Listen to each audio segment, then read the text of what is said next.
Hello everyone and welcome to the channel. I'm Emmanuel, I'm an airline pilot, and in today's video I'm going to give you a small tip on how you can improve your departure tracking and annoy VATSIM controllers a little bit less. So we're standing here on Paderborn runway 24 and we're ready for departure for the Warburg 1 Whiskey departure. Now, if we have a look at our nav display, then we can see that our routing looks kinda strange over here. So it's flying these, well, pretty weird S-turn lines. Now, why is that and what can we do about it? Let's start with a general look at how this SID is constructed over here. If we have a look at the chart, then we can see that the SID is designed in a way that we should fly straight ahead to Lima Papa 205, and that little circle around it over here means that it is an overfly waypoint. Now, we can see the same in the nav display where we've got that little triangle behind the waypoint, and down in the FMS you can also see that triangle. Now, in Boeing aircraft, you wouldn't see any notice that a waypoint is classified as an overfly waypoint, but the airplane would simply start the turn only after overflying the actual point. So in Boeing aircraft, a look at the nav display is the only way to determine that you've actually got an overfly point on your route. Now, as we can see over here, what the plane is trying to do is it's trying to overfly 205, and thereafter, as we can see on the chart over here marked by that little arrow, we should fly overflight and then proceed directly towards Lima Papa 202. Now, over here, it doesn't really want to do that. Over here, it wants to re-intercept that course inbound towards 202, and only then it wants to try the left-hand turn outbound and then intercept the outbound course, which is clearly defined as 088 over here. So that is why the routing is looking as strange as it does over here.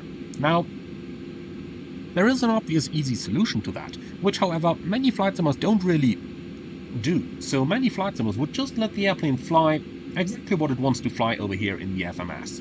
But if you simply go ahead and think about, okay, why is the plane overshooting over here?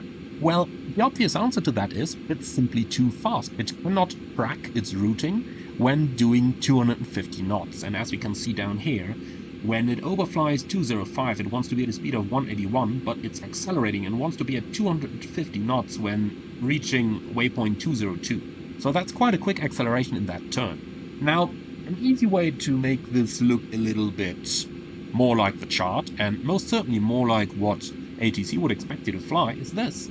Simply insert a 220 knot restriction. You might go even slower if needed, but usually 220 is a good start. And all of a sudden, look at the nav display, the route is looking good again. Now, let's go a little bit into theory of departure design criteria. So, normally, a SID is designed for a speed of 250 knots, and with that your tracking should work just fine. However, have a look at this. We are flying through airspace class Echo on this SID. As you can see on the note over here, IFR profiles within airspace class Echo, watch out for VFR traffic unknown to air traffic control. Now, in class Echo airspace, you would not necessarily want to fly 250 knots anyway, because it can just become too difficult to see and avoid VFR traffic. And remember, in class Echo airspace, you need to separate yourself from VFR traffic. So if a VFR guy is coming from the right, then he's got the right of way. You need to avoid that traffic, even as IFR aircraft. You would even have to avoid a little Cessna 150 in your Boeing 747 when flying inside class Echo airspace. So quite important to keep that in mind. Now, what's rather important here as well is that when you are flying a departure like this, then you want to track it rather accurately, because in general, those procedures are designed to be within protected airspace. The thing you do not want to happen is an overshoot outside of a turn. So exactly what the Airbus tried to do, the Airbus tried to fly it like this, but you don't want that. You definitely want to stay inside here. And the reason for that can be most likely due to the very design of the airspace itself. So chances are you might have protected airspace class Delta out here, but class Echo just down here. Now, I didn't check for Paderborn specifically. I'm sure somebody of you is going to know the airspace around and is going to correct me on this. But in general, procedures are designed with a protected airspace in mind, and you don't want to overshoot outside of a turn. So, again, easy way to fix this is just to play with your speed. Now, If you just wanted to fly a little bit faster, you could just play around it and maybe choose 230 knots over there. And like that you could simply adjust your speeds and insert it until the airplane draws a correct line, like it does right now.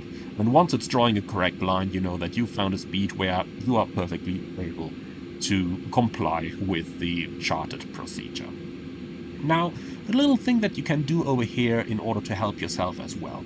I told you already that we are flying within Class Echo airspace, and in Class Echo airspace you kind of want to reduce your airspeed so that see and avoid works a little better. So instead of using a 220 restriction over here at Lima Papa 202, what you can also do is you can simply change your speed limit below level 100.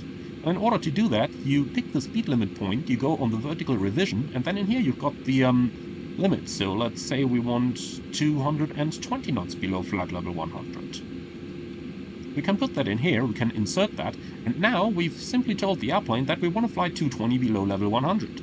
And look at that, all of a sudden our route is looking good as well, and likewise we are well protected from that VFR traffic simply by flying a smaller speed while still having full managed modes available.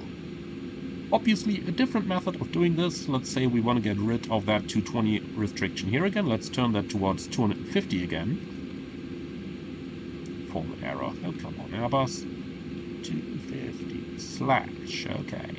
Normally 250 should work as well, if I'm not mistaken. For sure it does over here on the flight plan page. Okay, so what you could do as well is you could go to the performance page and then see, for example, okay, I've got a clean speed of 213 knots. Now, we do want to retract the flaps as good as possible, so go to the climb page and go into the pre-select button over here. And let's take, for example, 213 as a pre-selected climb. Now, the Airbus knows that you want to reduce your speed in the climb. It does, however, not take that into account for the route planning over here. So when you do this pre-select over here, what's going to happen is as soon as you're airborne and transition to the climb phase, your speed is going to open up on the FCU and you will see 213 in selected speed over there. So that would be another method of complying over there, even though in this particular situation over here in Paderborn with the airspace structure around it and the SID we've got to follow over here, my preferred method would actually be to change the speed limit point and make that 220 knots below flight level 100. You could even make it 213, then you're climbing a little bit steeper as you're flying your exact minimum clean speed. But like that, we've now got a correct looking route, and we are now compliant with all the regulation. Right, that's it already. Thank you very much for watching. I do hope that you enjoyed this one. If you did, do let me know in the comments below, and leave a like as it really does help out the channel. Finally, if you want more, don't forget to subscribe to the channel. And if you really like what I'm doing, I would appreciate a small donation through the Buy Me Coffee link in the video description below. Thank you very much for watching, and I see you all again on the next one.